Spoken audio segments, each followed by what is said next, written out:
या ठिकाणी एकाच उदाहरणामध्ये चारही क्रिया दिलेल्या आहेत। बेरीज आहे, वजाबाकी आहे, गुणाकार आहे आणि भागाकार आहे। तर अशा उदाहरणाला म्हणतात पदावली। तर मग अगोदर याच्यामधली कोणती क्रिया करायची असते ते आपण या ठिकाणी पाहणार आहोत। याचं उत्तर काय येईल तेही पाहणार आहोत। व्हिडिओ शेवटपर्यंत नक्की बघा। आता बघा, ज्यावेळेस असं उदाहरण येतं त्यावेळेस कधी लक्षात ठेवायचं की अगोदर भागाकार करून घ्यायचा। अगोदर नंबर 1 ला भागाकार करायचा। बघा, बाकी आपण जशाल तसं लिहूया।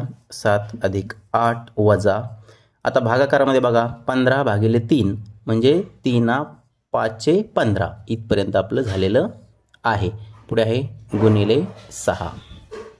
व्यवस्थित बघा, आता भागाकार झाल्यानंतर गुणाकार करावा लागतो। मग बघा 7 अधिक 8 वजा, आता आपल्याला याचा गुणाकार करायचा आहे। 5×6 = 30। आता आपल्याला ही बेरीज करून घ्यायची आहे। 7 आणि 8 15 वजा 30। आता लक्षात घ्या की इथं काहीही चिन्ह नाही, म्हणजे इथं बेरीजचं चिन्ह असतं। म्हणजे आता बघा अधिक वजा याचं होणार आहे वजा, परंतु चिन्ह हे मोठ्या संख्येचं येणार आहे। या 30ला चिन्ह आहे वजाबाकीचं।